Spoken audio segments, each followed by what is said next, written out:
Ẹ káàárọ̀, ẹ káàsán, ẹ káalẹ́ níbi gbogbo bí tẹ́ bá ti ń gbọ́ mi o. Ní èní, a máa ṣe nǹkan tá à ń pè ní blender. Orúkọ tool tá à ń lò lénìí nìyẹn. Òun orúkọ ẹ̀ jẹ́ blender. Ẹ bá mi sọ blender. So now, mo kọ́kọ́ fẹ́ kẹ́ kọ́kọ́ rí handwork mi náà ká tó bẹ̀rẹ̀ sí kọ́. Ẹ ti rí, kò ṣe gbogbo nǹkan ló yẹ kẹ́ rà lọ́dọ̀ China. Ẹ̀yin náà lè ṣe irú nǹkan báyìí kẹ́ ṣe fáwọn ọmọdé kẹ́ bẹ̀rẹ̀ sí máa tà. Business ti dé nìyẹn. So ní kásẹ̀ tó wá bẹ̀rẹ̀ gbogbo nǹkan tá à ń sọ yìí, ẹ káàbọ̀ sí orílẹ̀-èdè Philogets, ibi tí a ti ń kọ́ bí a ṣe ń kọ́ nǹkan, tá a jẹ̀ tún ń kọ́ tá a mọ̀, tá a jẹ̀ ń sọ di owó. Ní èní, a máa kọ́ tool kan tá à ń pè ní blender. Màá kọ́ yín bí mo ṣe ṣe kíní yìí àti bí èèyàn tún máa ṣe ń gbé lọ sọ́jà téèyàn máa fine tune ẹ̀. Téèyàn máa ní òkè o, mo fẹ́ máa tà lọ́jà nísìnyí o. Gbogbo ẹ̀ la máa kọ́ lórí channel wa. Ẹ máa bá ètò bọ̀. Orúkọ mi ni Sister B. So lálákọ̀ọ́kọ́, ẹ máa need láti lọ sórí website. Ẹ máa lọ download. Ẹ jẹ́ kí n wá new window. I'm going to create new window fún mi. So ẹ máa lọ download the ṣẹ́tìrì. Ẹ máa lọ sí blender.org.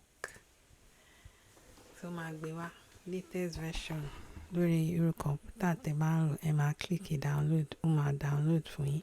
Tó bá ti download tán, ó máa gbé sínú file yín. Mo fẹ́ fi hàn yín bó ṣe rí. Nǹkan tó máa gbé jáde wá fún yín lélẹ̀. Ṣé ti yé? Tó bá ti install ẹ̀ tán, ẹ máa wá click ẹ̀. Ẹ máa continue process tó bá fún yín. Tí ẹ bá fẹ́ wo fídíò ibi tí mo ti ṣàlàyé bí èèyàn ṣe ń download gangan, ẹ wo other videos nínú ibi báyìí. So lẹ́yìn ìgbà tí ẹ bá download ẹ̀ tán, ó ṣà máa gbé page yìí wá.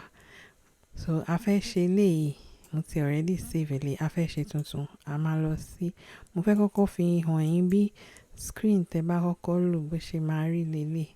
So a máa kọ́kọ́ ṣe bí wípé a ti ṣe nǹkan kan tẹ́lẹ̀.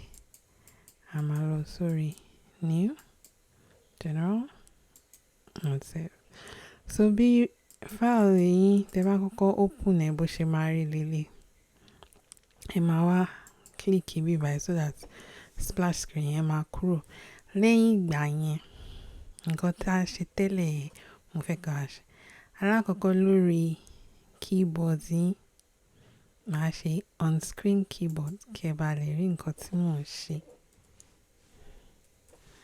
Ó ní bí mo ṣe lè fi mouse mi tẹ́ máa rí o, but mo kò fẹ́ jẹ́ kó yé dáadáa. So ẹ máa ṣe control. Mo ti ẹ need for now kò need. Ẹ kàn click on it kẹ́ dẹ̀ delete ẹ̀. Ẹ click delete button lórí kọ̀ǹpútà yín. Ṣé yẹn ó ti gbé yẹn kúrò. Ẹ máa wá ṣe shift A. Shift A yẹn máa gbé nǹkan báyìí jáde. Ṣé ti yé? Ẹ máa lọ síbi mesh. Ẹ máa tẹ UV sphere. Ṣé ti rí? Ṣé yín pé automatically ó gbé sáàrin wá fún wa ni? Ṣé yín pé ó gbé sáàrin ibi báyìí wá fún wa ni? Ó dàbí kíní tá a fi ń ṣe mass. Ó máa yé yín láìkẹ́. Ṣé rí kíní yìí? Iná ni. Ó ń tanná sí orí kíní tá bá lò wò ń bíbẹ̀. Tá bá lò wò, ṣé ti rí? Ó ń tanná sí kámẹ́rà yìí. Ó fi ń hàn. Eléyìí ó jẹ́ ká rí. Ó ń tanná sí ni, òun ni. So nísìnyí tá a ti ṣe, a máa wá ṣe shift D. Shift D yẹn ó máa ṣe another one. Ẹ gbé lé lórí. Ẹ tún ṣe another shift D. Ó dà pọ̀ ti ṣe. Okay, kò ti ṣe. Alákọ̀ọ́kọ́ nìyẹn. Shift D. Ẹ ti rí, ó ti ṣe mí. ẹ ti ṣe shift D kò gbọ́dọ̀ lọ kó perfect o lára ṣe ń kọ́ṣẹ́ ní orí tutorial yìí kò ṣáà ṣe pé bóyá ẹ ti mọ̀ tẹ́lẹ̀ shift ẹ ti lọ shift D ẹ ti rí ẹ á jẹ́ra wò ó là ń powó díẹ̀ but kò mean anything because à ń kọ́ nǹkan ní léni so lẹ́yìn yẹn a tún máa ṣe another shift D so instead of ká lọ síbẹ̀ yẹn mo fẹ́ gbé sẹ́yìn bíbá kí báwo la ṣe máa ń wò bóyá ó join ara wọn ẹ má worry nípa yẹn léni a kò fẹ́ sáré ṣe nǹkan tí mo fi hàn yín nígbà tá a bẹ̀rẹ̀ mi ò mọ nǹkan tí màá ta o mo fẹ́ bẹ̀rẹ̀ business o ọjà ò yá o irú nǹkan báyìí téèyàn bá kọ gba àwọn nǹkan téèyàn máa lè nǹkan tó ń pè ní rendering engine lélẹ̀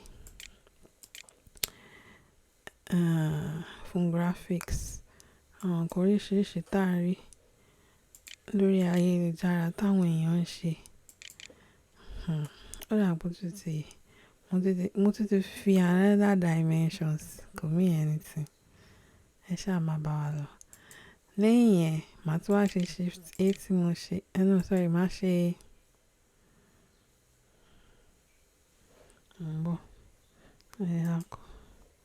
lẹ́yìn yẹn màá tún ṣe shift A tí mo ṣe lẹ́ẹ̀kan yẹn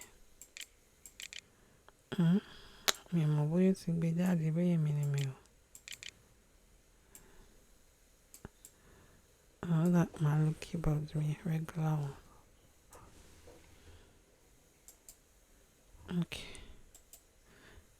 so nísìnyí mo fẹ́ kó gbogbo ẹ̀ jọ mi ò fẹ́ kó eléyìí fọwọ́ kan so màá wá mú shift button mi yẹn màá fọwọ́ kan mi ò ní fílẹ̀ ṣóyé màá fọwọ́ kan mi ò ní fílẹ̀ màá ṣe báyìí màá máa mú gbogbo ẹ̀ lẹ́yọ kọ̀ọ̀kan kó mú gbogbo ẹ̀ á lè ṣe máa mú kó sì mú gbogbo ẹ̀ tẹ́ bá lọ síbí ẹ máa rí pé gbogbo àwọn ohun tá a ṣe ó ti mú láti bẹ̀rẹ̀ dópin ẹ tún lè lọ bẹ̀ yẹn náà lẹ́yìn yẹn máa ṣe Ctrl G so gbogbo ẹ ti dẹyọ kan bẹ́ẹ̀ ẹ jẹ́ ká test ẹ̀ o ṣe ti rí pé gbogbo ẹ ti ó ti formula 1 ló ti ṣe síbẹ̀ yẹn tẹ́ bá press G ẹ ti rí pé a ti lè move ẹ̀ all around nǹkan tẹ́ tí máa ṣe ni wípé ẹ lè wá wò pé òkè ẹ ká gbogbo ẹ̀yà àti láti ṣe shift again àwọn bóyá ká tún dọ́gbọ́n sí kó tún find this ẹ̀jẹ̀ àti òkè láti ti ṣe o ẹ̀jẹ̀ àfi cone sí ẹ̀rí pé yẹn bẹ̀rẹ̀ látàrin gbé sí báyìí kó dàbí wípé ó wọ fìlà ẹ máa press G ló move ẹ lọ síbi tí mo fẹ́ kó move ẹ lọ báwo la ṣe máa mọ̀ pé ṣó wà lórí ẹ̀ tó tọ́ gbogbo ẹ̀ la máa kọ́ ẹ má worry shortcut kan wà fún but torí new tutorial lélẹ̀ mi ò fẹ́ kẹ́ ní issue láti get àwọn nǹkan kan ṣóyé ẹ ṣáà tí ẹ tí wọ́n á jẹ́ ká ṣe yẹn náà pẹ̀lú ẹ máa ṣe shift ẹ máa mú ilé náà ẹ máa wá ṣe Ctrl J gbogbo ẹ̀ náà ti di ẹyọ kan pẹ̀lú fìlà tá a ṣe fún báyìí sí now báwo la ṣe máa jẹ́ kí gbogbo kìíní kó fine now tẹ́ bá fẹ́ yọ Ctrl J yẹn kúrò ń bẹ̀ nǹkan tẹ́ máa ṣe ní Ctrl Shift J ẹ̀yin ti separate ẹ̀jẹ̀ àwọn bóyá separate kò ti separate kò sí wàhálà ẹ ṣáà jẹ́ ká kọ́kọ́ lọ a máa mú ẹni ṣe nípa ti join gbogbo ẹ̀ papọ̀ now nítorí pé a ti sọ gbogbo ẹ̀dẹ̀ ọ̀kan yìí tá bá fi lè lọ síbi kọ́lọ̀ kan ló máa fún wa fún gbogbo ẹ̀ ẹ jẹ́ ká wò ṣe ṣáà rí nǹkan tí wọ́n ṣe kọ́lọ̀ kan ló máa fún wa fún gbogbo báwo la ṣe máa rí kọ́lọ̀ yẹn ibi ìbàdàn láti máa rí ṣe pé kọ́lọ̀ kan ló máa fún wa fún gbogbo but nítorí a fẹ́ kó jẹ́ pé gbogbo ẹ̀ ní different colours kí la máa ṣe a máa ní mo ti Ctrl Z mo fẹ́ padà lọ síbi tí a wà ká tó join gbogbo ẹ̀ papọ̀ ẹ̀yin tí mò ń wẹ̀ àlá ṣe máa mọ̀ pa ti débẹ̀ ṣe ti rí wẹ̀ ti padà. Now torí mo fẹ́ kó jẹ́ pé a make sure pé a débi tá a lọ náà alákọ̀ọ́kọ́, so màá tún wá ṣe shift A, màá mú cone tá a mú lẹ́ẹ̀kan yẹn ibi ìsàlẹ̀ ló wà, a máa fi jí, a máa fi fún ní fìlà ń bí báyìí.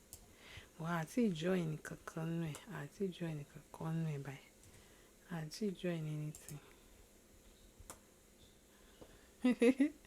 Kò fẹ́ dúró sórí ẹ̀ mọ́ o. Báwo la ṣe fẹ́ ṣe báyìí ẹ? Okay. A máa manage ẹ̀ báyìí. A máa manage ẹ̀ báyìí.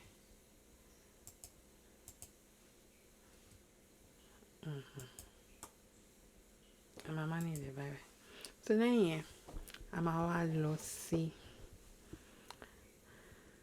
oríṣiríṣi. Tálá àkọ́kọ́ tá a ṣe yẹn, a máa lọ sí bí báyìí. Ṣé ti rí bí ready to come material?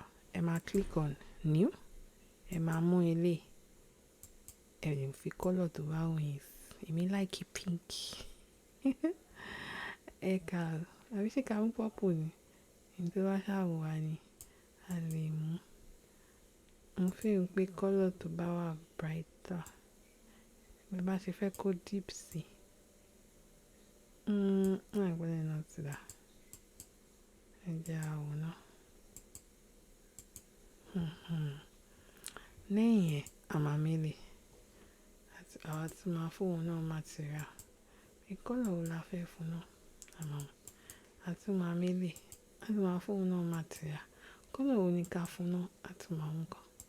A máa mélé. Àti máa fún òun náà. Color wo ni ká fún? Àmì ìfẹ́ mú green mọ́. Àmì ìfẹ́ kó súnmọ́. Àti máa mélé. Color wo la ti máa fún? A lè fún ní gold. Eléyìí náà ńkọ́? Color wo la fẹ́ fún? Oríṣiríṣi color la lè ṣe o, nítorí mi ò fẹ́ ká gba àsìkò lórí material yìí. Mo kàn fẹ́ kẹ́ wo nǹkan tí a lè fi ṣe. Òun ni mo ṣe sáré ṣe títí. Ṣé yín kó tí ń jẹrà, wọ́n tí ń fine bọ̀. Àwọn ọmọdé máa like irú nǹkan báyìí. A bá rí gan-an máa ní tí wọ́n bá wọ́n rí inú store ni, "Mummy, daddy, nǹkan tí mo fẹ́ lélẹ̀ yìí o."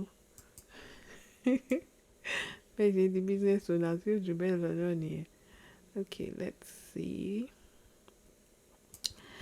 Ilé ńkọ́ àti máa ṣe lé. Àti máa ṣe lé. Ẹ jẹ́ ká wò. Color wo ni ká fún wọn náà? Láì gbé blue sí pọ̀ jù. Àwọn ọkùnrin ló like blue. Àbí?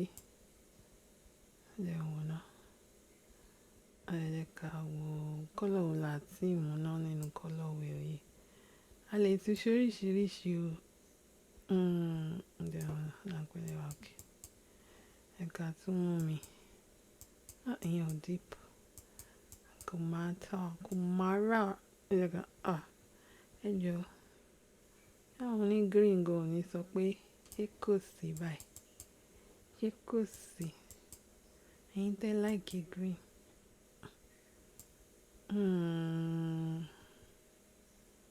Kí ni a pè ní náà fine. Ǹjẹ́ a ti mọ̀ pé èwo la ti ṣe. Tó máa deep.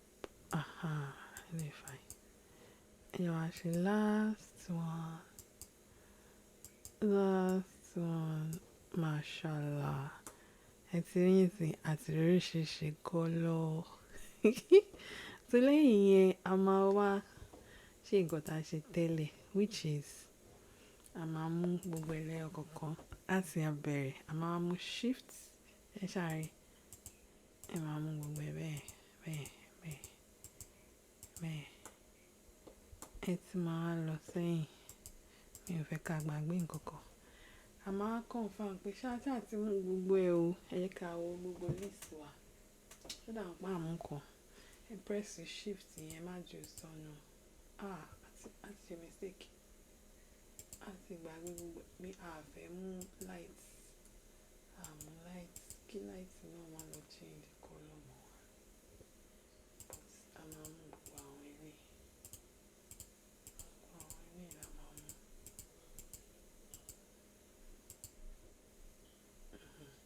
lè wá fi control because ó náà pé cone yẹn abẹ́ light ló wà, so a lè lo control so that tá bá fẹ́ jump ẹ ti ní pé mo ti mú ẹ máa ṣe control J.